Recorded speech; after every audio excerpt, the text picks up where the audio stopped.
यहाँ से स्टार्ट करेंगे। यूकेटी का जो अपना टेस्ट सीरीज है, ठीक है, इसको देखेंगे। यहाँ पर टेस्ट आपका ये सेकंड टेस्ट रहेगा, दूसरा नंबर टेस्ट, कोड आपका 2602 है।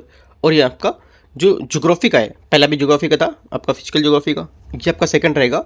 ये आपका रहेगा यहाँ पर ह्यूमन, और यहाँ पर जो इकोनॉमिक ज्योग्राफी रहेगी उसका, ठीक है। जैसे कि यहाँ पर आपका पर्यावरण है, ठीक है, मानव है, संसाधन है, जल और परिवहन, ये सबको लेकर के आपको क्वेश्चन वर्ल्ड और इंडियन दोनों से आपको देखने को मिलेंगे, ठीक है। तो स्टार्ट करते हैं। यहाँ पर ज्योग्राफी का सेकंड टेस्ट है, उसके बाद आपका तीसरा टेस्ट आएगा, वो आएगा फ्राइडे को। तो आपको यहाँ रहेगा कौन सा, हिस्ट्री का टेस्ट रहेगा। एंशिएंट हिस्ट्री और मेडिवल हिस्ट्री दोनों यहाँ पर इसमें शामिल होंगे। स्टार्ट करते हैं, क्वेश्चन नंबर 1 से देखते हैं।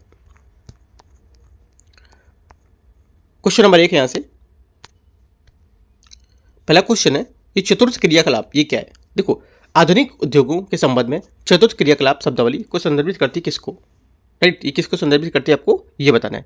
देखो यहाँ पर जो चतुर्थ क्रियाकलाप है, ये जो आधुनिक अर्थव्यवस्था में जो ज्ञान आधारित यहाँ पर सेवा, इसको संदर्भित करता है। इसमें यहाँ पर वे सभी सेवाएं शामिल होती हैं जो सूचना, अनुसंधान और विकास, ठीक है, और प्रबंधन, परामर्श, शिक्षा और तकनीकी विशेषज्ञता इससे सम्मानित होती हैं। ये गतिविधियाँ उच्च स्तर की विशेषज्ञता और तकनीकी कौशल की मांग करती हैं, राइट। सीधे तौर पर यहाँ पर प्राकृतिक संसाधन के उत्पादन में प्रसंस्करण से नहीं जुड़ी होती है। आंसर क्या हो जाएगा, आंसर हो जाएगा इसका ए स्टेटमेंट, ये करेक्ट आंसर है। जो चतुर्थ क्रियाकलाप है इसको लेकर के, ठीक है, तो यहाँ से ए स्टेटमेंट करेक्ट है। क्वेश्चन नंबर 2 देखते हैं। क्वेश्चन नंबर 2 यहाँ से, खनिज पाए जा सकते हैं किसमें। क्वेश्चन तो यहाँ पर है, देखो यहाँ पर खनिज पाए जा सकते हैं। जो मैंने क्वेश्चन, जैसे कि यहाँ पर जो भी क्वेश्चन है उससे पहले मैंने आपको टॉपिक लिख दिया यहाँ पर। जैसे कि यहाँ पर पत्तन को लेकर के क्वेश्चन है, पत्तन की परिभाषा को लेकर के, ठीक है। यहाँ पर खनिज को लेकर के क्वेश्चन है तो मैंने खनिज ऊपर लिख दिया। जैसे कि आप चाहोगे अगर तो इन सभी टॉपिक ऊपर जो लिखे, जैसे पत्तन की परिभाषा तो आप अलग से पढ़ सकते हो, देखिए, ठीक है। जैसे आप लिखा खनिज पाए जा सकते हैं तो खनिज एक बार में पढ़ सकते हो। तो पूरा टॉपिक पे मैंने पूरे ऊपर लिख रखे, उसके बाद क्वेश्चन लिख रखे यहाँ पर, ठीक है। तो देखते हैं इसको। खनिज पाए जा सकते हैं कहाँ पर, आग्नेय संस्करण में, ठीक है, आग्नेय संस्करण में, अवसादी चट्टानों में, जलूट जो निक्षेप है उसमें, महासागरीय निक्षेप है इसमें। तो आंसर बताना, सही कोट करके बताना क्या आंसर इसका करेक्ट आंसर होगा। करेक्ट आंसर हो जाएगा दूसरे का जो होगा, एक तो पहला आग्नेय संस्करण में, ठीक है। आग्नेय और कायांतरिक चट्टानें, इन चट्टानों में खनिज आमतौर पर दरारें और जोड़ों और भ्रंश सिराओं पर पाए जाते हैं, जैसे टिन, तांबा, ठीक है, जस्ता, सीसा। तो पहली बात सही है। सेकेंड, अवसादी चट्टानों में, अवसादी चट्टानों में खनिज परतों के रूप में होते हैं, कोयला और कुछ लौह अयस्क। इस प्रकार निक्षेप के उदाहरण बता सकते हैं उसमें। जलोढ़ निक्षेप में, जलोढ़ निक्षेप यहाँ पर होता है, उसमें यहाँ पर ये घाटी के जो फर्श हैं वो पहाड़ी के आधारों पर रेत में जलोढ़ निक्षेप के रूप में यहाँ पर पाए जाते हैं। इनमें सोना, चांदी, टिन, प्लेटिनम जैसे खनिज शामिल होते हैं। और महासागरीय निक्षेप, महासागरों में पानी की बड़ी मात्रा में खनिज होते हैं, जैसे कि यहाँ पर सोडियम क्लोराइड, मैग्नीशियम और ब्रोमीन। गहरी समुद्री तल में मैग्नीज नोड्यूल्स पाए जाते हैं। तो चारों यहाँ से इसके आंसर होंगे, मतलब सभी में यहाँ पर क्या खनिज पाए जा सकते हैं। आंसर क्या होगा, आंसर हो जाएगा डी स्टेटमेंट, यहाँ से इसका करेक्ट आंसर होगा 1 2 3 4। क्वेश्चन नंबर आगे देखते हैं।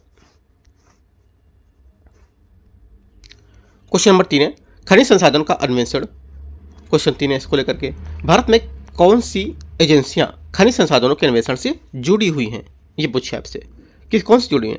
आंसर हो जाएगा तीसरे का करेक्ट आंसर। एक तो पहली बात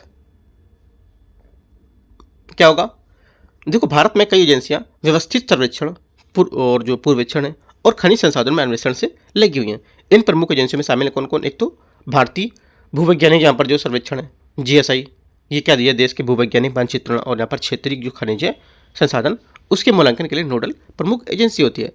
पहली बात करेक्ट है। सेकेंड, खनिज राष्ट्रीय खनिज विकास निगम, ये भी आपका करेक्ट होगा क्योंकि यहाँ पर ये एक सार्वजनिक क्षेत्र के उपक्रम है जो लौह अयस्क और यहाँ पर अन्य खनिजों के अन्वेषण से खनन में शामिल होता है। तीसरी बात, तेल और प्राकृतिक गैस आयोग, ठीक है, तीसरी बात भी करेक्ट है क्योंकि यहाँ पर तेल और प्राकृतिक गैस आयोग ये मुख्य रूप से पेट्रोलियम और प्राकृतिक गैस संसाधनों पर अन्वेषण और उत्पादन केंद्रित होता है, ठीक है। चौथी बात, खनिज अन्वेषण निगम लिमिटेड, चौथी बात भी यहाँ से इसकी करेक्ट होगी, ठीक है। चारों बात जो आंसर यहाँ से करेक्ट है, सही पूछा है तो आंसर सी यहाँ से करेक्ट है।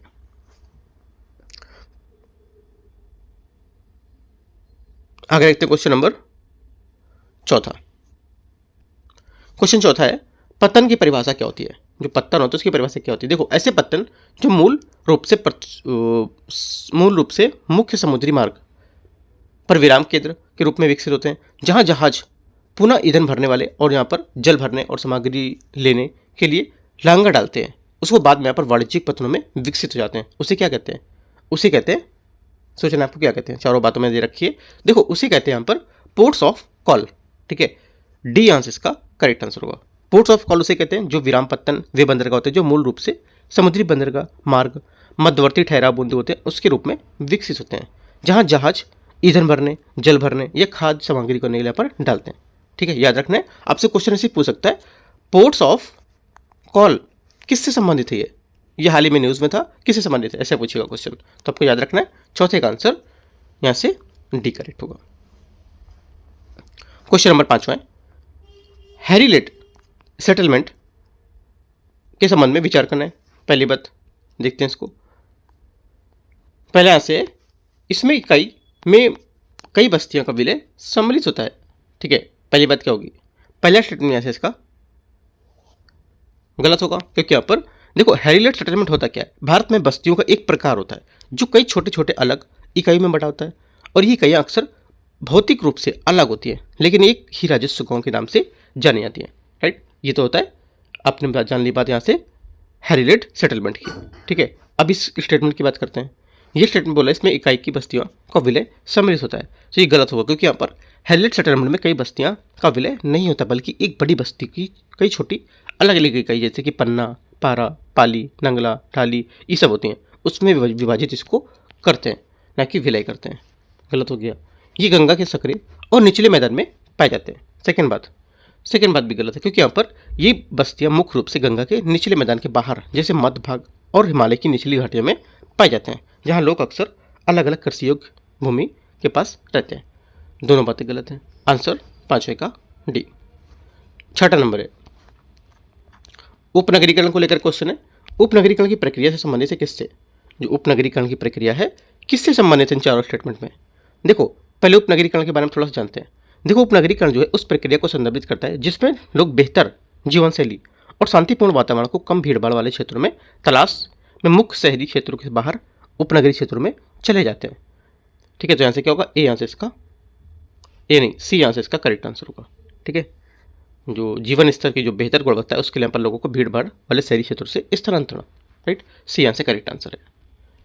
क्वेश्चन नंबर 7वां है, लौह इस्पात संयंत्र निम्नलिखित युग्मों पर विचार करना है। क्रम संख्या, संयंत्र और अवस्थिति दे रखा है। ठीक है, देखते हैं 7वें को। पहला कौन सा यहाँ पर सही सुमेलित है? पहली बात है राउरकेला इस्पात संयंत्र ओडिशा, ये बात सही है। ठीक है, सेकेंड बात है भिलाई इस्पात संयंत्र पश्चिम बंगाल, ये पश्चिम बंगाल में नहीं है, किधर है? छत्तीसगढ़, गलत हो गया, पहला सही है। तीसरा देखते हैं, तीसरा यहाँ पर है दुर्गापुर इस्पात संयंत्र छत्तीसगढ़ बोला है। तीसरा क्या होगा? तीसरा भी आपका यहाँ से गलत है, क्योंकि यहाँ पर ये पश्चिम बंगाल होगा, छत्तीसगढ़ नहीं। तो ओनली वन करेक्ट है। आंसर क्या होगा? एक बात यहाँ से सही है, बी स्टेटमेंट इसका करेक्ट आंसर है 7वें का। क्वेश्चन 8वां देखते हैं। क्वेश्चन 8वां है भारत में प्रशासन को लेकर के क्वेश्चन है। ठीक है, देखते हैं इसको। भारत में प्रशासन के संबंध में निम्नलिखित पर विचार करना है। भारत में अंतर्राज्यीय प्रशासन से अधिक बल है। मतलब भारत में जो अंतर्राज्यीय प्रशासन है अंतर्राज्य प्रशासन से अधिक प्रबल है। पहली बात यहाँ से गलत है। क्यों? क्योंकि यहाँ पर भारत में अंतर्राज्यीय प्रशासन अंतर्राज्य प्रशासन से अधिक प्रबल है, और ये कथन गलत है, क्योंकि यहाँ पर भारत का प्रशासनिक ढांचा संघीय होता है, जिसमें केंद्र अंतर्राज्य हो गया और राज्य अंतर्राज्यीय हो गया। दोनों स्तरों में प्रशासन महत्वपूर्ण है, लेकिन यहाँ पर राज्य प्रशासन जो होता है अंतर्राज्य जिसको बोलते हैं, ये स्थानीय स्तर पर अधिक व्यापक और दैनिक रूप में प्रभावी होता है। राइट, तो ये बात गलत हो जाएगी। यहाँ से इंपॉर्टेंट है, आपको लिख लेना है, काफ़ी इंपॉर्टेंट क्वेश्चन है। ठीक है, अंतर्राज्यीय प्रशासन के अंतर्गत देखा जाने वाला सर्वाधिक जो प्रबल प्रकार ग्रामीण शहरी प्रवासन का होता है। सेकेंड बात भी यहाँ से गलत होगी, क्योंकि यहाँ पर अंतर्राज्यीय प्रशासन है उसके अंतर्गत देखा जाने वाला सर्वाधिक प्रबल प्रकार ग्रामीण क्षेत्रों का प्रवासन होता है। ये कथन गलत है, क्योंकि यहाँ पर जो अंतर्राज्यीय प्रशासन है इसका संबंध राज्यों के बीच समन्वय से होता है, न कि यहाँ पर इसके प्रवासन से। ठीक है, आंसर क्या होगा? दोनों बातें गलत है। अंतर्राज्यीय प्रशासन और अंतर्राज्य प्रशासन दोनों को आपको पढ़ना है, इंपॉर्टेंट है, इन चीज़ों को की पॉइंट को नोट कर लेना है। आंसर क्या होगा? 8वें का डी करेक्ट, कोई यहाँ पर सही नहीं है। क्वेश्चन 9 है, सड़क परिवहन के लाभ होते हैं, उससे यहाँ पर क्वेश्चन पूछा है, रेल परिवहन की तुलना में सड़क परिवहन का निम्नलिखित में से कौन से लाभ होते हैं? देखते हैं इसको। देखो कौन कौन से लाभ होते हैं। पहला, लंबी दूरी के लिए अधिक किफ़ायती होता है ये, ठीक है। पहली बात क्या होगी? पहली बात यहाँ से गलत है, क्योंकि यहाँ पर रेल परिवहन की तुलना में सड़क परिवहन का मुख्य लाभ यह है कि यहाँ पर डोर टू डोर सर्विस प्रदान करता है, ना कि अधिक किफ़ायती बनाना। क्या करेगा? डोर टू डोर सर्विस प्रदान करेगा, ना कि यहाँ पर लंबी दूरी को किफ़ायती बनाना। गलत होगा, लंबी दूरी को किफ़ायती तो बनाएगा नहीं है, ठीक है। और रेल परिवहन होता है वो लंबी दूरी को किफ़ायती बनाता है, ठीक है, सड़क परिवहन नहीं। तो पहली बात गलत होगी, सेकेंड बात यहाँ से सही है। और क्या होता है? जबकि सड़क परिवहन कम दूरी के लिए अधिक लागत प्रभावी होती है, राइट। सड़क परिवहन आमतौर पर वर्षा काल सहित यहाँ पर सभी मौसम में सेवा प्रदान करने योग्य होता है, लेकिन ये एक समान विशेषता है, ना कि यहाँ पर केवल रेल परिवहन की तुलना में एक विशिष्ट लाभ, ठीक है। आंसर क्या? बी यहाँ से करेक्ट आंसर। बी क्या? केवल 2 यहाँ से करेक्ट आंसर होगा, है ना। तो केवल 2 किस में? केवल 2 आपको आंसर हो जाएगा बी नंबर में। आगे देखते हैं क्वेश्चन 10वां नंबर है, नगरीय संकुल है। नगरीय संकुल है उसको लेकर के क्वेश्चन है, देखते हैं इसको। नगरीय संकुल के बारे में विचार करें। नगरीय जो संकुल है इसकी श्रेणी के अंतर्गत आ सकते हैं कौन कौन? देखो, एक तो उसके नगर और यहाँ पर संलग्न जो नगरीय जो बहिर्वाद होते हैं वो। पहली बात क्या होगी? पहली बात यहाँ से स्टेटमेंट इसका करेक्ट होगा, सही होगा, क्योंकि यहाँ पर नगरीय संकुल जो होते हैं उसकी कई श्रेणी होती है, घटक होते हैं, ठीक है। जो उसके नगर और उसके संलग्न जो यहाँ पर बहिर्बुद्ध होते हैं, ये एक नगरीय संकुल का हिस्सा माना जाता है। पहली बात यहाँ से सही है। ये शहर एक या एक से अधिक संलग्न नगरों के बहिर्बुद्ध से मिलकर बना एक सतसती प्रसारण होता है। सेकेंड बात भी यहाँ से सही है, ठीक है, क्योंकि यहाँ पर ये भी आप एक नगरीय संकुल का हिस्सा मान सकते हो जो निरंतर शहरी फैलाव को दर्शाता है, ठीक है। बहिर्बुद्ध के सहित यहाँ पर अथवा रहित 2 या 2 से अधिक संलग्न संपर्क नगर होते हैं। तीसरी बात भी यहाँ से इसकी करेक्ट है, ठीक है। आंसर क्या होगा? तीनों बात सही है, 10वें का आंसर डी।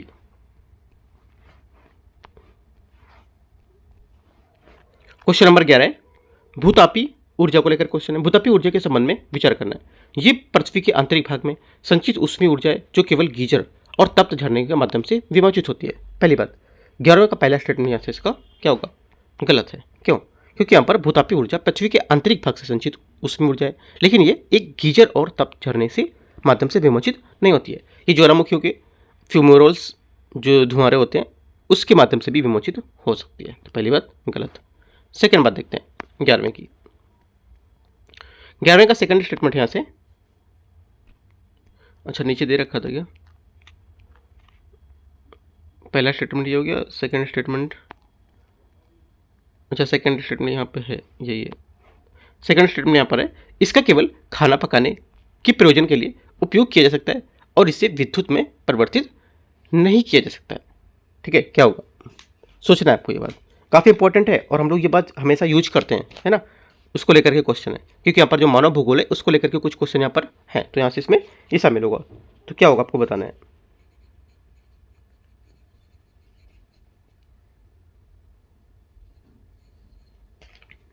देखो सेकेंड स्टेटमेंट यहाँ से इसका ये भी गलत है, क्योंकि यहाँ पर भूतापी ऊर्जा का उपयोग केवल खाना पकाने प्रयोजन के लिए किया जा सकता है और यहाँ पर विद्युत परिवर्तित नहीं कर सकते उसमें, ठीक है। ये बोला कि विद्युत में परिवर्तित नहीं किया सकता है, आप नहीं कर सकते हो, ठीक है। और ये कथन गलत, क्योंकि यहाँ पर भूतापी ऊर्जा को विद्युत उत्पादन के लिए व्यापक रूप से उपयोग कर सकते हैं।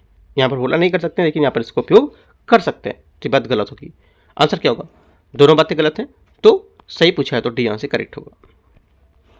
क्वेश्चन नंबर 12 है, आर्थिक गतिविधि का विकास क्रम क्या होगा? यहाँ पर निम्नलिखित गतिविधियों को उनके क्रमिक विकास के अनुसार कालक्रम के अनुसार व्यवस्थित करना है आपको, ठीक है। देखते हैं, वनवासी पशुचरण, स्थानांतरित कृषि और यहाँ पर शयन दन बंद जो कृषि है वो, और बागवानी कृषि। तो मैच करते हैं कौन कौन सा पहले आएगा, कौन सा बाद में होगा, ठीक है।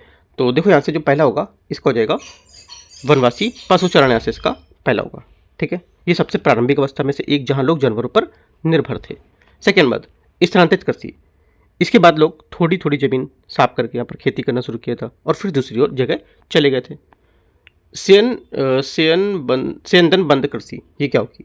ये कृषि अधिक स्थायी रूप से होती है जिसमें यहाँ पर सिंचाई और निश्चित स्थान खेती शामिल होती है। और बागवानी कृषि। बागवानी कृषि तुलनात्मक रूप से बाद और अधिक विशिष्ट रूप है। 1 2 3 4 ये आंसर करेक्ट आंसर है। क्वेश्चन 13 13 नंबर है। धात्विक खनिज को लेकर के क्वेश्चन है। अधिकांश धात्विक खनिज प्रायद्वीपीय पठार क्षेत्र में पाए जाते हैं। पहली बात 13 का पहला स्टेटमेंट यहाँ से इसका करेक्ट है, सही है, क्योंकि यहाँ पर भारत में अधिकांश खनिज धात्विक खनिज जैसे लौह, अयस्क, मैग्नीज, राइट, और बक्साइट जो होते हैं, अभ्रक, ये प्रायद्वीपीय पठार क्षेत्र में पुरानी क्रिस्टली आग्नेय और कैंतरी चट्टानों पर पाए जाते हैं। पहली बात सही है। सेकेंड बात है हिमालय क्षेत्र में विशेषता खनिजों की अत्यंत कमी होती है। सेकेंड बात यहाँ से ये भी सही है, क्योंकि यहाँ पर जो इसका मुख्य कारण चट्टानों की जो जटिल भूगर्भीय संरचनाएं और जो स्तर होते हैं उसके विस्थापन से होते हैं, जिसमें खनिज का आर्थिक रूप से व्यवहार निष्कर्षण मुश्किल हो जाता है। इसलिए यहाँ पर हिमालय क्षेत्र में खनिज संसाधन समान रूप से कमी है। तो ये बात सही है, दोनों बातें सही हैं। आंसर क्या होगा? 13 का आंसर सी करेक्ट है। क्वेश्चन नंबर 14 14 नंबर, वैश्विक निर्यात भागीदारी को लेकर के क्वेश्चन है। विश्व के कुल व्यापारिक निर्यात के निम्नलिखित में से किसकी हिस्सेदारी सर्वाधिक होगी?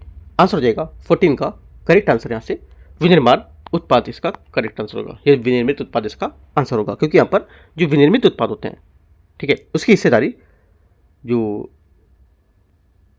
व्यापारिक जो निर्यात होते हैं उसमें सर्वाधिक होता है। ऐसा किस लिए? क्योंकि यहाँ पर दुनिया भर में औद्योगिक उत्पादन की तकनीकी प्रगति के कारण इन उत्पादों में मांग बहुत अधिक है। इसलिए कृषि उत्पाद, ईंधन उत्पाद और खनन उत्पाद की हिस्सेदारी विनिर्मित उत्पाद की तुलना में काफ़ी कम है, लेकिन यहाँ पर इसकी हिस्सेदारी काफ़ी ज़्यादा है। ठीक है, याद रखना है, इंपॉर्टेंट क्वेश्चन है, इसको हाईलाइट कर लो। ठीक है, क्वेश्चन नंबर अगला है 15 नंबर, प्राथमिक क्षेत्रक। क्वेश्चन नंबर 15, प्राथमिक क्षेत्रक में कौन से यहाँ पर जो प्राथमिक क्षेत्र से संबंधित है? आंसर हो जाएगा 15 का। एक तो देखो पहला मत्स्य क्या होगा यहाँ पर प्राथमिक क्षेत्र कैसे? क्योंकि यहाँ पर सीधे तौर पर जलीय प्राकृतिक संसाधनों का उपयोग करता है। वनिकी क्या है? ये भी प्राथमिक क्षेत्र में आता है, क्योंकि यहाँ पर वनों से प्राकृतिक उत्पाद प्राप्त करते हैं। खनन भी आपका आएगा, क्योंकि यहाँ पर ये गतिविधि भूमि से खनिजों के निष्कर्षण से संबंधित होता है, जो प्राथमिक क्षेत्र का एक मुख्य घटक होगा। मुर्गी पालन भी आपको यहाँ से प्राथमिक क्षेत्र का एक घटक होता है। कालीन बुनाई यहाँ पर एक विनिर्माण प्रक्रिया है। ये कच्चे माल को तैयार और उत्पाद में बदला जा सकता है। ये आपका द्वितीयक क्षेत्र में आता है, ना कि प्राथमिक। तो 1 2 3 4 इसका आंसर होगा 15 का करेक्ट आंसर ए। 1 2 3 4 यहाँ से सही आंसर होगा। लेकिन यहाँ पर देखो ए में क्या दे रखा है? ए में दे रखा है 1 2 3। ठीक है, तो वैसे यहाँ पर देखेंगे तो 1 2 3 तो करेक्ट ही है। देखो 1 2 3 4 बातें सही हैं, लेकिन यहाँ पर 3 ही बातें दे रखा है, राइट। तो चौथी बातें आपको ऐड कर लेना है, या तो आप चारों बात अपने कॉपी में लिख सकते हो, लेकिन तीनों बातें यहाँ पे करेक्ट है और चौथी बात भी करेक्ट है, राइट। तो पांचवी बात यहाँ से गलत है, वो आपको याद रखना है। ठीक है, स्टेटमेंट यहाँ से थोड़ा सा 1 4 यहाँ पर मिस्टेक हुआ होगा, तो इस वजह से ऐसा है। देखो यहाँ पर जो हम लोग यहाँ पर लिख के देते हैं वो ठीक होता है, लेकिन जो प्रिंट करते हैं इसको प्रिंट में थोड़ा सा ऊपर नीचे कुछ हो जाते हैं, तो वो चीज़ आपको थोड़ा सा देखना है, मैनेज करना है। ठीक है, बाकी मैं आपको समझाता चल रहा हूँ यहाँ से। और जो व्याख्या है, व्याख्या में पूरा एक एक चीज़ आपको वहाँ पर बताई गई है कि क्यों यहाँ पर गलत है, क्यों सही है। यहाँ पर थोड़ा सा क्वेश्चन में मिस्टेक हो सकता है, तो आपको देख सकते हो, मैं आपको बताता चलूँगा कुछ जहाँ पर गलती होगी। ठीक है, देखते हैं आगे। क्वेश्चन नंबर 16,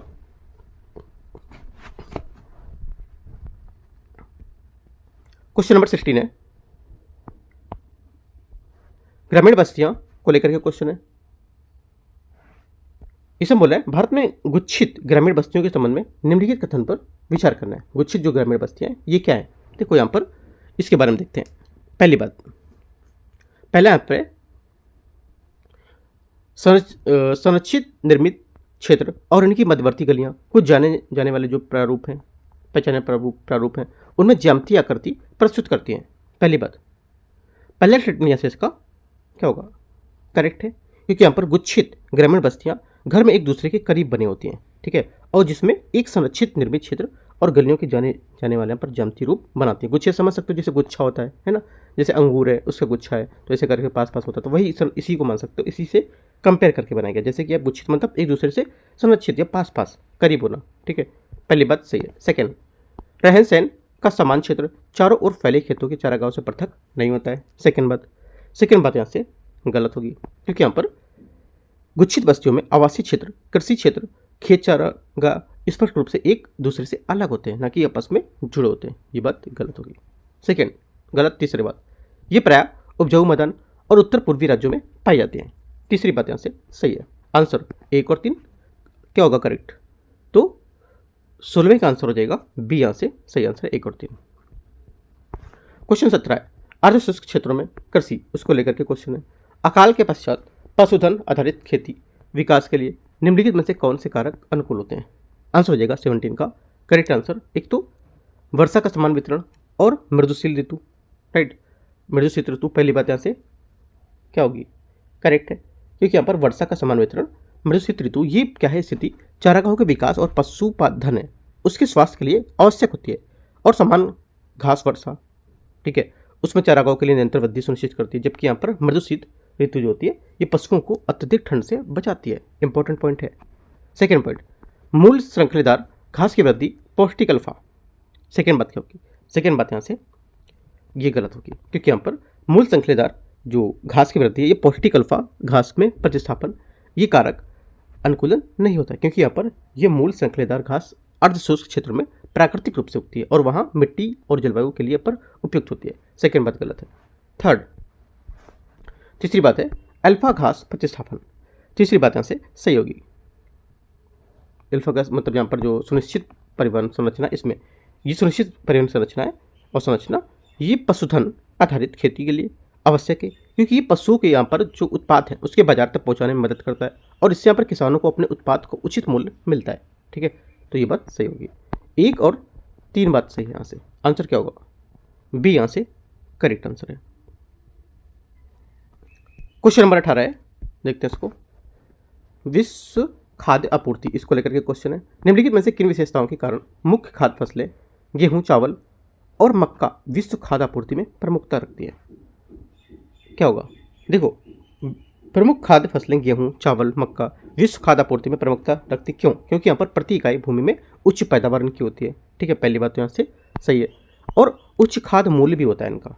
ठीक है, जैसे कि ये फसलें जो होती हैं पोषण के मामले में महत्वपूर्ण और दुनिया भर में मुख्य आहार का हिस्सा भी मानी जाती हैं। तीसरी बात सही है। उच्च भंडारण क्षमता, तीसरी बात भी करेक्ट है, क्योंकि यहाँ पर इन्हें लंबे समय तक संग्रहित किया जा सकता है, जो खाद्य सुरक्षा के व्यापार के लिए एक महत्वपूर्ण होती हैं। तीनों बातें करेक्ट है। आंसर क्या होगा 18 का आंसर डी, यहाँ से करेक्ट है। क्वेश्चन 19 देखते हैं, 19वां नंबर।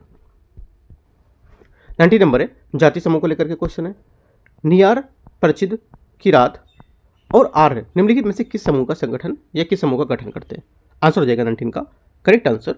ये पवित्र समुदाय हैं, एक तरह से क्या है पवित्र समुदाय। नियार, परिचिद, किरात और आर्य विभिन्न ऐतिहासिक और सांस्कृतिक संदर्भों में लोगों के समूह और यह समुदाय को दर्शाते हैं, जिन्हें अक्सर पवित्र या विशिष्ट समुदाय माना जाता है। 19 का आंसर ए करेक्ट है। क्वेश्चन नंबर 20 है, 20 नंबर। 20 नंबर है रबी की फसल को लेकर के क्वेश्चन है। रबी की फसल ऋतु के दौरान भारत में उत्तरी राज्यों में उगाई जाने वाली जो प्रमुख फसल है उसके बारे में कौन सा सही होगा, देखते हैं इसको। चना, जौ, कपास, बाजरा। देखो इसके बारे में थोड़ा सा पहले जान लेते हैं। यहाँ पर बोला है भारत में जो हमारे उत्तरी राज्य हैं उसमें रबी की फसल ऋतु अक्टूबर से मार्च के टाइम हो जाती है। पहले इंपॉर्टेंट बात तो ये, ठीक है। इसके दौरान उगाई जाने वाले प्रमुख फसलों में जैसे चना, जौ, ठीक है, और ये रबी की फसलें हो गई, राइट। और उन्हें ठंडे मौसम की आवश्यकता होती है, चना और जौ, राइट।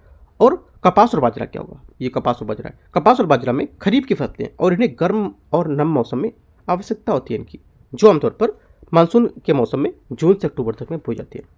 आंसर क्या होगा, रबी की पूछा था तो 1 और 2 यहाँ से करेक्ट होगा, बी का ए यहाँ से सही आंसर है, राइट। Question number 21। ऊर्जा की गैर परंपरागत स्रोत है, उसको लेकर के यहाँ पर क्वेश्चन है, देखते हैं इसको। ऊर्जा की गैर परंपरागत स्रोत इनमें से हैं कौन से। पहला ऐसे है 21 का ज्वारी यहाँ से सही होगा, क्योंकि ऊर्जा की गैर परंपरागत स्रोत में नवीकरणीय होते हैं और ये पर्यावरण को बहुत कम प्रदूषित करते हैं और इनको सौर ऊर्जा, पवन ऊर्जा, ज्वारी ऊर्जा, बायोमास ऊर्जा उसमें शामिल करते हैं, ठीक है। कोयला दूसरी ओर यहाँ पर ऊर्जा के स्थानिक एक पारंपरिक जीवाश्म स्रोत मानते हैं। आंसर क्या होगा, ज्वारी करेक्ट है और बायोमास था और यहाँ से आपका सौर था, तो 1, 3, 4 यहाँ से इसका आंसर होगा। 21 का आंसर आपका हो जाएगा 1, 3, 4 ए। क्वेश्चन नंबर 22 है हिमालय प्रदेश की जनजाति, देखते हैं इसको। हिमाचल प्रदेश की जनजाति। क्वेश्चन 22 हिमाचल प्रदेश का भरमौर क्षेत्र हिमालय क्षेत्र एक अलग पहचान रखता है और यहाँ पर जनजातीय समुदाय द्वारा अधिवासित है, जो ऋतु के प्रवास करता है और परंपरागत रूप से इस जनजाति को निर्वाह कृषि सह पशुधन अर्थव्यवस्था में खदानों और पशुधन उत्पादन पर बल दिया जाता है। तो किसकी यहाँ पर बात कर रहा है, ये परिच्छेद जो है ये बात कर रहा है यहाँ से किसकी। करेक्ट आंसर हो जाएगा ये गद्दी की बात कर रहा है। ठीक है, गद्दी, गद्दी यहाँ से इसका करेक्ट आंसर होगा। राइट, क्योंकि यहाँ पर ये भरमौर क्षेत्र में हिमाचल प्रदेश गद्दी जनजाति का निवास स्थान होता है। क्वेश्चन नंबर 23 यहाँ से कृषि क्षेत्र और वन क्षेत्र को लेकर के क्वेश्चन है। 23 नंबर विचार करना, देखते हैं इस पे। वैश्विक स्तर पर फसलों के अधीन क्षेत्रफल वनों के अधीन क्षेत्रफल से अधिक है। कहने का मतलब है कि वैश्विक स्तर पर फसलों के अधीन जो क्षेत्रफल है वनों के अधीन क्षेत्रफल से अधिक है। पहली बात यहाँ से स्टेटमेंट इसका गलत है। क्यों? क्योंकि वैश्विक स्तर पर फसलों के अधीन क्षेत्रफल वनों के अधीन क्षेत्रफल से कम है। ठीक है, क्योंकि वहाँ पर FAO जो है मतलब खाद्य और कृषि जो संगठन है उसके अनुसार 2020 में वैश्विक वन और जो क्षेत्रफल था उसने रिपोर्ट भी निकाली थी। ठीक है, और यहाँ पर जबकि जो भूमि कृषि है उसमें फसलों की चारागाहों सहित यहाँ पर लगभग 4.9 बिलियन हेक्टेयर थी। हालांकि यहाँ पर केवल फसलों के अधीन क्षेत्र 1.5 बिलियन हेक्टेयर से कम है, तो ये बात गलत होगी। ठीक है, डेटा आपको याद रखना है। आगे, विगत शताब्दी में वैश्विक बागानों में पैदावार के अधीन क्षेत्रफल में निरंतर वृद्धि हुई है। सेकेंड बात यहाँ से ये सही है। ठीक है, आंसर क्या होगा? ओनली 2 करेक्ट है, तो 23 का आंसर बी करेक्ट होगा। ठीक है, 24 देखते हैं। 24 है ट्रेजरी ऑफ कॉमन्स, ये क्या है इसको लेकर के क्वेश्चन है। ट्रेजरी ऑफ कॉमन्स वाक्यांश ऐसी स्थिति को संदर्भित करता है जहां क्या होता है। ट्रेजरी ऑफ कॉमन्स एक आर्थिक समस्या है जो व्यक्ति जिसमें क्या होता है संसाधन का उपयोग करने पर अपने व्यक्तिगत हित में प्रयोग करता है, जिससे क्या होता है अंततः उन संसाधनों का ह्रास होता है या हानि होती है और सभी जो उपयोग करते हैं उसको नुकसान होता है। यह वाक्यांश गेरिट हार्डिन द्वारा 1968 में एक लेख में प्रस्तावित किया गया था या लोकप्रिय बनाया गया था। तो आंसर क्या होगा? ए यहाँ से इसका आंसर होगा, क्योंकि यहाँ पर व्यक्ति अन्य सभी उपयोगकर्ताओं से हितों के विपरीत केवल अपने हित में काम करता है। ए यहाँ से करेक्ट आंसर होगा। 25 है कार्य घनत्व, इसको लेकर के क्वेश्चन है। कुल जनसंख्या को कृषि योग्य भूमि पर जनसंख्या के दबाव के संबंध में मानव भूमि अनुपात को बेहतर अंतर्दृष्टि हेतु कार्य और यहाँ पर कृषि घनत्व की गणना की जाती है। निम्नलिखित पर विचार करना है। देखते हैं। पहली बात, कार्य घनत्व क्या होता है? देखो पहले जान लेते हैं। जो कार्य घनत्व है ये आपको इसकी गणना कुल जनसंख्या को कुल कृषि योग्य भूमि से विभाजित करके निकल आता है। पहली बात यहाँ से स्टेटमेंट इसकी करेक्ट है। ठीक है, कार्य घनत्व की बात कर रहा था यहाँ पर। सेकेंड बात यहाँ पर क्या कर रहा है? ये बात कर रहा है किसकी? कृषि क्षेत्र की बात कर रहा है। ये कृषि जो घनत्व है उसकी बात कर रहा है। ये क्या बोल रहा है? कुल कृषि जनसंख्या में निवल कृषि क्षेत्र में विभाजित कर कृषि घनत्व की गणना कर सकते हैं। सेकेंड बात क्या होगी? सेकेंड बात यहाँ से इसकी ये भी करेक्ट है, क्योंकि यहाँ पर जो कृषि घनत्व होता है ये केवल किसान और उसके परिवार जो कृषि पर निर्भर होते हैं, एक बात ऐसे मान सकते हो, इनको निवल कृषि क्षेत्र में विभाजित करके आमतौर पर कर सकता है। दोनों बातें करेक्ट है। आंसर 25 का क्या होगा? सी। 26 है शहरी क्षेत्रों में प्रवासन को लेकर के क्वेश्चन है। निम्नलिखित में से कौन सा कारण या कौन सा कारक शहरी क्षेत्रों में प्रवासन के लिए प्रतिकर्ष कारक होगा? आंसर हो जाएगा 26 का करेक्ट आंसर यहाँ से। एक तो ग्रामीण क्षेत्रों में भूमि पर उच्च जनसंख्या दबाव, ये यहाँ से इसका करेक्ट आंसर होगा। ठीक है, देखो यहाँ पर एक प्रतिकर्ष कारक होता है और एक होता है अपकर्ष कारक। ठीक है, जो हमारा नियमित और उच्च मजदूरी उपलब्धता है वो अपकर्ष कारक में आएगी, ये प्रतिकर्ष में नहीं आएगी। और बेहतर स्वास्थ्य सुविधाएं ये भी आपकी अपकर्ष कारक में आएगी। ठीक है, और अपकर्ष कारक होता क्या है एक बार ये भी बता देते हैं। देखो अपकर्ष कारक वे कारक होते हैं जो लोगों की किसी नए स्थान पर जाने को आकर्षित करते हैं, वो अपकर्ष हो जाएंगे। और प्रतिकर्ष क्या होंगे? प्रतिकर्ष कारक जो पूछ रहा है, प्रतिकर्ष कारक होते हैं जो वे कारण होते हैं जो लोगों के मूल स्थान छोड़ने पर मजबूत करते हैं, मतलब मजबूर कर देते हैं कि यार छोड़ो तुम यहाँ से, है ना। ये याद रखना है, दोनों में डिफरेंस है। ठीक है, आंसर क्या होगा? दोनों बातें गलत है, तीसरी बात यहाँ से करेक्ट है। आंसर 26वें का हो जाएगा कि आपका सी, केवल 3। क्वेश्चन 27 है मसाई और होसा जनजाति के बारे में निम्नलिखित में से किस जलवायु क्षेत्र से संबंधित है? ये आंसर हो जाएगा 27 का, ये संबंधित है उष्ण मरुस्थलीय जलवायु। डी यहाँ से 27 का करेक्ट आंसर होगा। मसाई जनजाति मुख्य रूप से अफ्रीका, केन्या और तंजानिया के सवाना और शुष्क क्षेत्रों में रहती है, और होसा जनजाति मुख्य रूप से पश्चिम अफ्रीका, जहाँ पर नाइजीरिया और नाइजर एरिया जो होता है उसमें रहती है। ये उष्ण और मरुस्थलीय जलवायु या उससे जो सटे सवाना क्षेत्र है उसमें संगठित होती हैं। ठीक है, तो डी क्या होगा यहाँ से 27 का आंसर होगा। 28 है 2011 की जनगणना के संबंध में विचार करना है। पहला, सीमांत श्रमिक वह व्यक्ति होता है जो एक वर्ष में 9 महीने से अधिक समय तक वित्तीय लाभ दिए गए महीनों से कम समय तक काम करता है। पहली बात क्या होगी? 28 का पहला स्टेटमेंट यहाँ से क्या होगा? गलत है। 28 का पहला स्टेटमेंट यहाँ से गलत है, क्योंकि यहाँ पर सीमांत श्रमिक वह व्यक्ति होता है जो वर्ष में 183 दिन या मान सकते हो अप्रॉक्स में 6 महीने, ठीक है, उससे कम समय तक काम करता है। जो व्यक्ति 183 दिन या उससे अधिक काम करता है वह मुख्य श्रमिक कहलाता है। ये बात गलत हो जाएगी। सेकेंड बात, भारत में 50% से अधिक श्रमिक सीमांत श्रमिक है। सेकेंड बात क्या होगी? सेकेंड बात यहाँ से गलत है, क्योंकि भारत में श्रमिक का प्रतिशत सीमांत जो श्रमिक है उससे अधिक है, 2011 की जनगणना के अनुसार मान सकते हो, ठीक है। और 75% श्रमिक मुख्य श्रमिक थे और यहाँ पर लगभग 25% सीमांत थे। तो ये भी बात गलत है। दोनों डेटा आप नोट कर लोगे। आंसर क्या होगा? 28 का जो करेक्ट आंसर हो जाएगा यहाँ से, ये ना तो एक ना ही दो, दोनों बातें गलत है, डी। 29 नंबर है, जनसंख्या वितरण के कारक क्या होंगे? इस पे क्वेश्चन है, निम्नलिखित में से कौन से कारक जनसंख्या के वितरण को प्रभावित करते हैं? आंसर हो जाएगा 29 का, एक तो जल की उपलब्धता, ठीक है, जलवायु, तीसरी बात, और यहाँ पर आर्थिक जो खनिज है उसकी उपलब्धता, ठीक है, और यहाँ पर औद्योगिकरण, सभी यहाँ से क्या होंगे? इसके आंसर हो जाएंगे, क्योंकि यहाँ पर जनसंख्या वितरण को प्रभावित करने वाले कारक में भौगोलिक और आर्थिक दोनों शामिल हो सकते हैं। आपसे बोलेगा स्टेटमेंट में कि यहाँ पर जनसंख्या को प्रभावित करने वाले कारक यहाँ पर भौगोलिक कारण होते हैं, ठीक है, आर्थिक कारणों का यहाँ पर कोई महत्व नहीं होता है। तो क्या गलत हो जाएगा? क्योंकि दोनों होते हैं वो, राइट। तो आंसर क्या होगा? सभी 4 सी, राइट। तो 29 का आंसर सी यहाँ से सही है। क्वेश्चन नंबर 30 है। 30 कोयला को लेकर के क्वेश्चन है, निम्नलिखित पर विचार करना है। कोयला विश्व में सर्वाधिक प्रचुर मात्रा में उपयोग किया जाने वाला एक जीवाश्म होता है। पहली बात क्या है? पहली बात स्टेटमेंट यहाँ से सही है, क्योंकि यहाँ पर कोयला विश्व भर में प्रचुर मात्रा में पाया जाने वाला, व्यापक रूप से इस्तेमाल किया जाने वाला एक जीवाश्म होता है। सेकेंड बात, कोयला संयंत्रों में कार्बन की सांद्रता कोयले की आयु के साथ बढ़ती जाती है। फिर से पढ़ते हैं इसको, कोयला जो संयंत्र है इसमें कार्बन की सांद्रता कोयले की आयु के साथ साथ बढ़ती जाती है। सेकेंड बात यहाँ से गलत है, क्योंकि यहाँ पर जो कोयले में संयंत्रों में कार्बन की सांद्रता कोयले के निर्माण के दौरान लगने वाले समय और दबाव के साथ बढ़ती जाती है, जिससे क्या कोयले का जो स्तर है वो निर्धारित होता है, ना कि केवल आयु के साथ साथ, ठीक है। तो ये बात गलत हो जाएगी। विश्व के सबसे वृहद कोयले भंडार संयुक्त राज्य अमेरिका में पाए जाते हैं। तीसरी बात यहाँ से करेक्ट है, क्योंकि यहाँ पर संयुक्त राज्य अमेरिका के पास विश्व का सबसे बड़े कोयले के सिद्ध भंडार पाए गए हैं। 1 और 3 करेक्ट है। 30 का आंसर क्या होगा? 30 का आंसर हो जाएगा 1 3, तो सी यहाँ से करेक्ट आंसर है।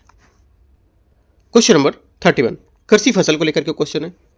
यह मध्य और दक्षिणी भारत में अर्ध शुष्क क्षेत्रों में प्रमुख खाद्य फसल है। अकेले महाराष्ट्र देश में कुल उत्पादन के साथ साथ आधे से अधिक उत्पादन होता है इसका, और दक्षिणी राज्यों में ये खरीफ और रबी दोनों मौसम में बोई जाती है। उपयुक्त में से भारत की खरीफ की फसल है कौन सी है? ये चारों में आंसर हो जाएगा 31 का करेक्ट आंसर ज्वार, ठीक है। ज्वार यहाँ से क्या होगा? इसका करेक्ट आंसर होगा, राइट, क्योंकि यहाँ पर यह मध्य और दक्षिण अफ्रीकी शुष्क जो क्षेत्र है उसमें एक खाद्य फसल है इसकी, और महाराष्ट्र देश के कुल ज्वार उत्पादन में आधे से अधिक योगदान देता है। ये दक्षिणी राज्यों में खरीफ और रबी दोनों मौसम में बोई जाती है। कहाँ पर? दक्षिणी राज्यों में, ठीक है, जबकि उत्तर भारत में ये मुख्य रूप से खरीफ की फसल है, ठीक है, याद रखना है। आगे देखते हैं क्वेश्चन नंबर 32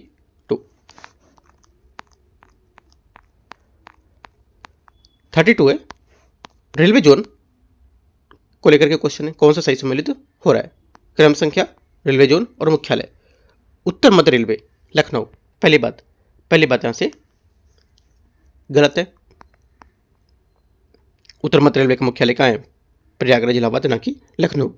सेकेंड बात है यहाँ से पूर्व रेलवे क्या होगा? यहाँ से इसका हो जाएगा सेकेंड वाले का पूर्व रेलवे का मुख्यालय कोलकाता है, ना कि गुवाहाटी, गलत हो गया।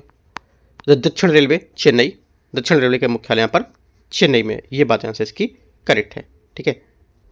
तो केवल 3 सही है, तो आंसर बी। क्वेश्चन नंबर 33 है। कोल खोज प्रणाली मानव भूगोल के संबंध में कोल खोज प्रणाली निम्नलिखित में से किससे संबंधित है?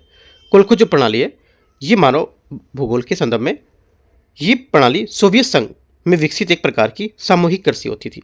इस प्रणाली में किसानों को अपनी भूमि का उपकरण एक सामूहिक फॉर्म जो होती थी उसमें पूल करने की आवश्यकता होती थी, जिसका प्रबंधन राज्य द्वारा किया जाता था। आंसर क्या होगा? बी यहाँ से करेक्ट आंसर है। एक सामूहिक कृषि प्रणाली होती थी। 34 है, मानव विकास सूचकांक HDI ह्यूमन डेवलपमेंट इंडेक्स का मापन करने में निम्नलिखित में से किसका उपयोग किया जाता है? आंसर हो जाएगा 34 का करेक्ट आंसर। एक तो जन्म के समय जीवन प्रत्याशा, पहली बात यहाँ से करेक्ट है, सही है। सेकेंड, विद्यालय शिक्षा के माध्य और अनुमानित वर्ष, सेकेंड बात क्या होगी? सेकेंड बात भी यहाँ से इसकी सही हो जाएगी शिक्षा को लेकर के। और प्रति व्यक्ति सकल राष्ट्रीय आय मतलब जीवन स्तर, ये भी यहाँ पर इसका करेक्ट होगा। तो यहाँ पर स्वास्थ्य, शिक्षा और जीवन स्तर तीनों पर यहाँ पर ये मापता है। आंसर क्या होगा? 34 का तीनों बात यहाँ से इसकी सही है, तो डी करेक्ट है। 35 है, बागवानी फसलों के बारे में विचार करना। देखते हैं इसको। निम्नलिखित में से किन्हें बागवानी रोपण फसलों के रूप में वर्गीकृत कर सकते हैं इनको, ठीक है, बताना है आपको। क्या होगा आंसर? करेक्ट आंसर हो जाएगा यहाँ से 35 का। एक तो पहला केला, राइट, दूसरा पाम ऑयल और चौथा कपास, राइट। देखो बागानी फसलें रोपण वे फसलें होती हैं जो बड़े पैमाने पर बागों या स्टेट में उगाई जाती हैं, आमतौर पर नकदी फसलों के रूप में, ठीक है। आंसर क्या होगा? 1, 2 और 4 करेक्ट होगा। मूंगफली जो है एक तिलहन फसल है, लेकिन इसे आमतौर पर बागानी फसल के रूप में वर्गीकृत नहीं किया जाता है। यह मुख्य रूप से खेत की फसल है, तो ये बात गलत होगी। 1, 2, 4 करेक्ट है, तो आंसर सी यहाँ से करेक्ट हो जाएगा, ठीक है। आगे देखते हैं क्वेश्चन 36 है, मोनाजाइट निक्षेप को लेकर क्वेश्चन है। निम्नलिखित में से भारत में किन राज्यों में मोनाजाइट निक्षेप पाए जाते हैं? किन राज्यों में? आंसर हो जाएगा 36 का करेक्ट आंसर। एक तो केरला में, ठीक है। मोनाजाइट भारत के विभिन्न राज्यों में पाए जाते हैं, जैसे केरल, मध्य प्रदेश, आंध्र प्रदेश, ओडिशा, ये सब में पाए जाते हैं, ठीक है। तो आंसर क्या होगा? 3 ये करेक्ट है और एक आपका यहाँ से ओडिशा, ये भी करेक्ट है। चारों बातें यहाँ से सही है। आंसर क्या होगा? आंसर 36 का हो जाएगा, डी यहाँ से सही आंसर है। खनिज को लेकर के क्वेश्चन है, देखते हैं 37 में। बेलाडीला खदानें, मयूरभंज खदानें और बिजुत दुर्ग खदानें निम्नलिखित में से किस खनिज से संबंधित होती हैं? आंसर हो जाएगा 37 का करेक्ट आंसर यहाँ से बी, लौह अयासिस का सही आंसर है, ठीक है। बोलाडीला, मयूरभंज और दुर्ग खदानें भारत में लौह अयास्क प्रमुख जो उत्पादक है उसको लेकर के देश में इस्पात उद्योग के लिए कच्चे माल की आपूर्ति करते हैं। बी यहाँ से करेक्ट आंसर है। 38 है, वाटर सेट प्रबंधन क्या है? देखो वाटर सेट प्रबंधन की व्यापक अवधारणा में निम्नलिखित में से किन संसाधनों में और इनका संरक्षण और न्यायसंगत का उपयोग सम्मिलित होगा? आंसर हो जाएगा 38 का करेक्ट आंसर। एक तो भूमि, राइट, पौधे, प्रणाली और जल, क्योंकि यहाँ पर वाटर सेट प्रबंधन एक व्यापक अवधारणा जिसमें यहाँ पर भूमि, पौधे, प्रणाली, जल सहित यहाँ पर सभी प्राकृतिक संसाधनों का संरक्षण और उचित प्रयोग शामिल होता है, ताकि परिस्थितियों में संतुलन बना रहे और सतत विकास सुनिश्चित हो सके। आंसर क्या होगा? 38 का सी करेक्ट है यहाँ से। 39 ओपेक को लेकर के क्वेश्चन है। पेट्रोलियम निर्यातक देश का संगठन ओपेक जिसको बोलते हैं, उसके संबंध में विचार करना है। देखते हैं 39। पहला, 1973 में तेल संकट के बाद तेल उत्पादक देशों में इसकी स्थापना की गई थी। तेल उत्पादक देशों द्वारा इसकी स्थापना की गई थी। पहली बात क्या होगी?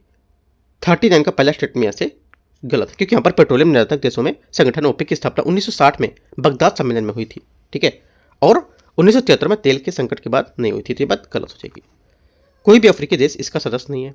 सेकेंड बात ये भी गलत है, क्योंकि यहाँ पर कई अफ्रीकी देश ओपेक के सदस्य हैं, जैसे कि Algeria, Angola, Congo, Equatorial Guinea, Gabon, Libya और नाइजीरिया, है ना। तो यहाँ से ये भी गलत है, दोनों बातें गलत हैं। 39 का आंसर डी यहाँ से करेक्ट होगा, दोनों गलत हैं।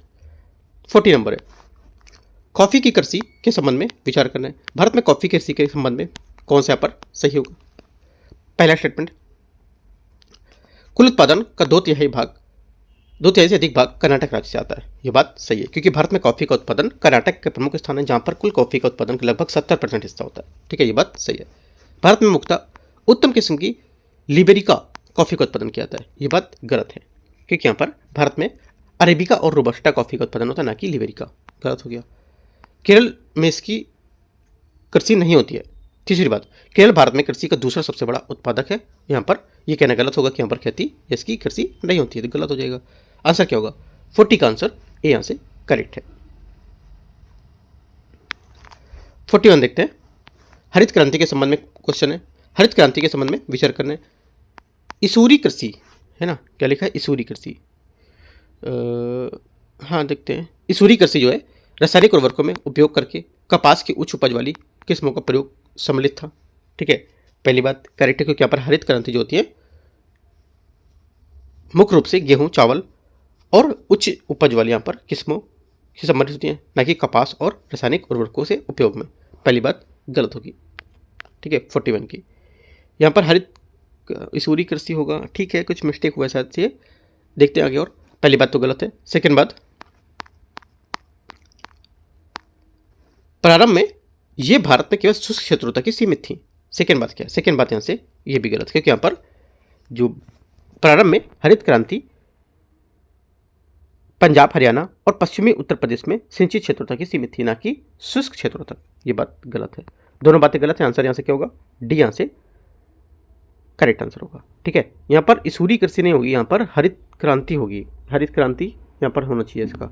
ठीक है, हरित क्रांति यहाँ पर आप इसको ठीक कर लो। ठीक है, थोड़ा सा जो टाइपिंग है उसमें मिस्टेक हो गया है। दोनों बातें इसको लेकर के गलत है, मैंने आपको बताया सही बातें इसकी क्या होगी। क्वेश्चन नंबर 42 है, खनिज उत्पादन के संबंध में क्वेश्चन है, निम्नलिखित में से विचार करना है। भारत में महाराष्ट्र बॉक्साइट का अग्रणी उत्पादक राज्य है। भारत में महाराष्ट्र जो है बॉक्साइट का अग्रणी उत्पादक राज्य। पहली बात क्या होगी? 42 का पहला स्टेटमेंट है इसका गलत होगा, क्योंकि यहाँ पर भारत में उड़ीसा बॉक्साइट का अग्रणी उत्पादक, न कि महाराष्ट्र। राजस्थान और मध्य प्रदेश में तांबे का कोई निक्षेप नहीं पाए जाते हैं। सेकेंड बात यहाँ से गलत है, क्योंकि यहाँ पर राजस्थान में खेतड़ी और सिंघाना क्षेत्र है, और मध्य प्रदेश में जो मलांच खंड है वो। भारत में बिहार में मैग्नीज का अग्रणी उत्पादक राज्य है। तीसरी बात यहाँ से गलत है, क्योंकि यहाँ पर मैग्नीज का अग्रणी उत्पादक राज्य ओडिशा है। तीनों बातें गलत है, 42 का आंसर कोई सही नहीं है, डी। 43 है, स्वर्णिम चतुर्भुज को लेकर के। स्वर्णिम चतुर्भुज के संबंध में विचार करना है। ये भारत की सबसे बड़ी और सबसे बड़ी रेल संपर्क परियोजना है। पहली बात क्या होगी? पहली बात 43 का आंसर जो स्टेटमेंट है ये गलत है, क्योंकि यहाँ पर स्वर्णिम चतुर्भुज परियोजना भारत की सबसे बड़ी राष्ट्रीय राजमार्ग परियोजना है, न कि रेल।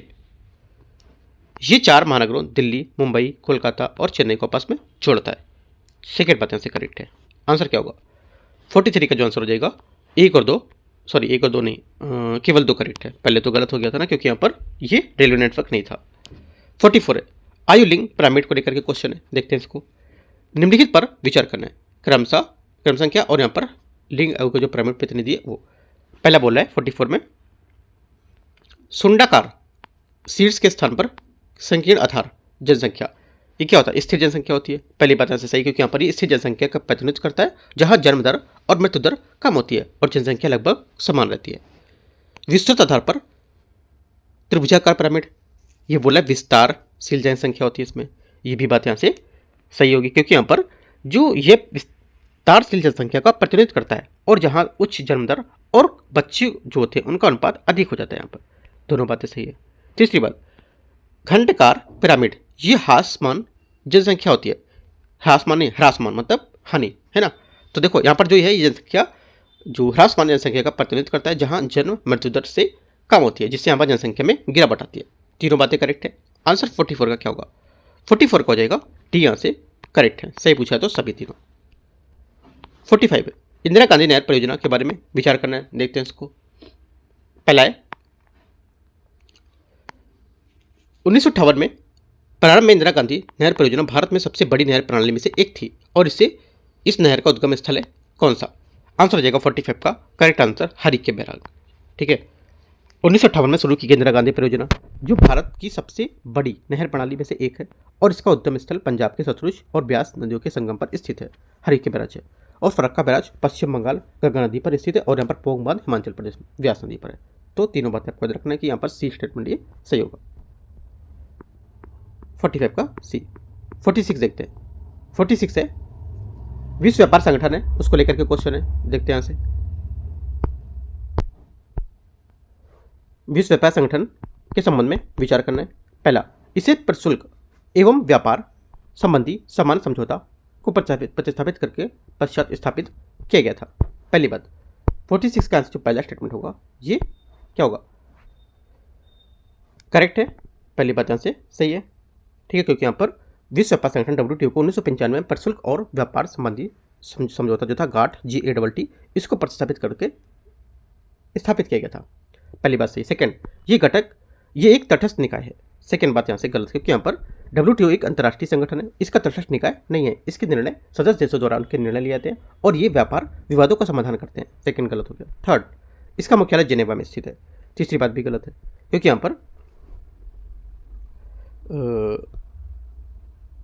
WTO के अंतर्राष्ट्रीय संगठन है, ये तटस्थ निकाय नहीं है। इसके यहाँ पर सदस्य देशों द्वारा निर्णय लिए जाते हैं और इसका समाधान करते हैं। ठीक है, जैसे सेकंड बात कर रहा था, इसका जो मुख्यालय है ये जेनेवा में ही होगा। ये गलत होगा, मतलब सही होगा, क्योंकि जो इसका हेडक्वार्टर है ये स्विट्जरलैंड के जेनेवा में स्थित है। ठीक है, आपसे देखो क्वेश्चन पूछा है, यहाँ पर बोल देगा कि इसका मुख्यालय स्विट्जरलैंड में। ठीक है, स्विट्जरलैंड के जेनेवा में ही है, याद रखना है बात, मिस्टेक नहीं करना है। ठीक है, तो ये बात सही होगी और पहली बात सही है। सेकेंड वाली बात यहाँ से गलत होगी। तो आंसर क्या होगा? आंसर पूछा सही कौन सा है, तो एक और तीन स्टेटमेंट इसका करेक्ट हो जाएगा। 46 का आंसर सी यहाँ से सही है। ध्यान रखना है, आपको स्विट्जरलैंड भी दे सकता है, जेनेवा ही पढ़ के मत जाना। ठीक है, स्विट्जरलैंड देगा तो गलत मार्क क्या हो गया, तो ये बात आप लिख लो स्विट्जरलैंड के जेनेवा में। ठीक है, तो आपको मिस्टेक जो है हो रही होगी वो सही हो जाएगी। क्वेश्चन नंबर 47 है, जनसंख्या विस्फोट के संबंध में विचार करना है, परिच्छेद को लेकर पढ़ना है, उसको बताना है। मृत्यु दर में तीव्र ह्रास और जनसंख्या की उच्चतम जो प्रजनन दर के कारण ये भारत में जनसंख्या विस्फोट की अवधि के रूप में जाना जाता है। विकासात्मक गतिविधियां आरंभ होने से लोगों के जीवन शैली दशाओं में सुधार हुआ है और इसके अतिरिक्त यहाँ पर तिब्बती, बांग्लादेशी, नेपाली के बढ़ते अंतर्राष्ट्रीय प्रवासन में, जहाँ तक कि पाकिस्तान से आने वाले लोगों ने जनसंख्या वृद्धि में उच्च देखी गई और उच्च योगदान दिया है। तो ये परिच्छेद किस अवधि को लेकर के उल्लेख कर रहा है ना। यहाँ पर इसको हमको पढ़ने समझ आया क्या कि यहाँ पर जनसंख्या वृद्धि को लेकर के बात कर रहा है। किस वर्ष यहाँ पर जनसंख्या वृद्धि हुई थी, यह जनसंख्या विस्फोट हुआ था। आंसर हो जाएगा 47 का करेक्ट आंसर यहाँ से ए 1951 से 1981, ए यहाँ से करेक्ट आंसर। क्वेश्चन नंबर 48 है। 48 बोला है रस्ट बाउल क्या होता है। देखो रस्ट बाउल क्या है, ये रस्ट बाउल एक भौगोलिक क्षेत्र के लिए इस्तेमाल किया जाने वाला एक शब्द होता है जहाँ कभी कभी भारी उद्योग, विशेष रूप से इस्पात निर्माण और यहाँ पर विनिर्माण प्रमुख होते थे, लेकिन अब यहाँ पर आर्थिक गिरावट और क्षय का सामना कर रहे हैं। इस क्षेत्र में कारखाने बंद हो गए, जिससे क्या होता है, जंग लगी इमारतें है ना, और यहाँ पर उपकरण बाकी हैं, जिसमें यहाँ पर रस्ट बाउल इसको कहा जाता है। आंसर क्या होगा? आंसर ऐसे ए इसका करेक्ट है। ठीक है, क्वेश्चन नंबर 49, भारतीय राष्ट्रीय राजमार्ग प्राधिकरण, क्वेश्चन 49 उसको लेकर के देखते हैं, इसमें विचार करना है। ये सड़क परिवहन और राजमार्ग मंत्रालय के अधीन काम करता है, यह अधीन आता है इसके। पहली बात करेक्ट है। ठीक है, दूसरा, यह भारत में राष्ट्रीय राजमार्गों की गुणवत्ता सुधार हेतु एक शीर्ष निकाय है, ये बात गलत है, क्योंकि यहाँ पर NHAI भारत में राष्ट्रीय राजमार्गों के विकास का रखरखाव प्रबंधन के लिए एक शीर्ष निकाय है, न कि केवल गुणवत्ता और सुधार के लिए। यह मुख्य रूप से राष्ट्रीय राजमार्ग के नेटवर्क प्रबंधन के लिए जिम्मेदार होगा। तो ये बात गलत है, ओनली वन करेक्ट है। आंसर 49 का क्या होगा? एक आंसर सही है। क्वेश्चन नंबर 50 है। 50 बोले तेल और प्राकृतिक गैस भंडार के संबंध में विचार करना है। भारत में तेल भंडार केवल पूर्वी क्षेत्र में पाए जाते हैं। पहली बात क्या है? पहली बात यहाँ से गलत है, क्योंकि यहाँ पर भारत में तेल भंडार केवल पूर्वी क्षेत्रों में नहीं पाए जाते, ये पश्चिमी क्षेत्रों में जैसे गुजरात, महाराष्ट्र के तट पर, और पूर्वी क्षेत्रों में जैसे असम और आंध्र प्रदेश तट पर दोनों में पाए जाते हैं। क्या होगा? पहले स्टेटमेंट यहाँ से गलत हो गया। सेकेंड, भारत में प्राकृतिक गैस का कोई भी अन्य भंडार नहीं है, क्योंकि यहाँ पर ये केवल तेल क्षेत्र में पाई जाती है। सेकेंड बात यहाँ से गलत होगी, क्योंकि यहाँ पर भारत में प्राकृतिक जो गैस के भंडार तेल क्षेत्रों के अलावा पाए जाते हैं, और जैसे कि गहरे समुद्र में KG basin, Krishna, Godavari basin में स्वतंत्र गैस भंडार है। तो ये भी बात गलत है, दोनों बातें गलत है। आंसर 50 का क्या होगा? डी, कोई सही नहीं है। 51 है सरसों की खेती, ये सरसों की कृषि को लेकर के क्वेश्चन है, विचार करना है। ये भारत के उत्तर पश्चिमी और मध्य भागों में रबी की ऋतु के दौरान बोई जाने वाली उपोष्णकटिबंधीय फसल होती है। पहली बात, पहला स्टेटमेंट यहाँ से इसका क्या होगा? पहला स्टेटमेंट यहाँ से इसका करेक्ट होगा, क्योंकि यहाँ पर ये बात सही है। ठीक है, दूसरा, ये पाला के प्रति संवेदनशील फसल है, ये भी बात सही है, क्योंकि यहाँ पर पाला के प्रति संवेदनशील है और पाला पड़ने पर इसकी फसल को नुकसान हो सकता है। ठीक है, तीसरा, भारत में राजस्थान सरसों का सबसे बड़ा उत्पादक राज्य है, ये भी बात इससे सही है। तीनों बातें सही हैं। 51 का आंसर क्या होगा? 3, 1, 2, 3, मतलब ए यहाँ से स्टेटमेंट 51 का सही हो जाएगा। ठीक है, इस टाइप से यहाँ पर 51 क्वेश्चन हमने यहाँ पर डिस्कस कर लिए। राइट, टेस्ट नंबर आपका 2 है ज्योग्राफी का। ठीक है, और जो कल रहेगा मैं 52 से आपका 100 क्वेश्चन तक डिस्कस कर लूँगा। राइट, और जो टेस्ट तीसरा रहेगा हिस्ट्री का, एंशिएंट और मिडिवल हिस्ट्री का, वो मार्केट में आ चुका है, वो भी आप यहाँ से कल परचेस कर सकते हो। आज तो नहीं मिलेगा, कल आप मॉर्निंग या इवनिंग तक उसको भी परचेज कर सकते हो। और मैं आपको यूट्यूब पर कराऊंगा सैटरडे को, ठीक है, फ्राइडे को वहाँ पर आएगा, सैटरडे को आपको मिल जाएगा ये, राइट। तो बाकी कोई डाउट रहेगा आप नीचे कमेंट में पूछ सकते हो। और जब एक ही क्वेश्चन यहाँ पर जो बता रहा हूँ इसके काफ़ी इंपॉर्टेंट क्वेश्चन है पूछे गए, इनको क्वेश्चन को आपको करना है। अगर आप यूपीएससी दे रहे हो अच्छा है, यूपीएससी में बहुत हेल्पफुल करेंगे। और साथ में अगर जैसे ईपीएफओ का एग्जाम दे रहे हो वो भी आपका काम आएंगे। स्टेट पीसीएस में जो हमारा ये जो टेस्ट पेपर है सेकंड, बहुत इंपॉर्टेंट होता है। क्यों? क्योंकि यहाँ पर मानव भूगोल पूछा हुआ है और इकोनॉमिक भूगोल पूछा हुआ है। और यूपी पीसीएस या फिर जो बीपीएससी है इन्हीं क्वेश्चनों को फ्रेम करता है, ठीक है, तो याद रखना है। बाकी कोई डाउट रहेगा आप नीचे कमेंट में पूछ सकते हो। और टेलीग्राम को ज्वाइन कर सकते हो, वहाँ पे मैं कुछ क्वेश्चन और इंपॉर्टेंट चीज़ें आपको शेयर करते रहता हूँ, ठीक है। All the best, thank you.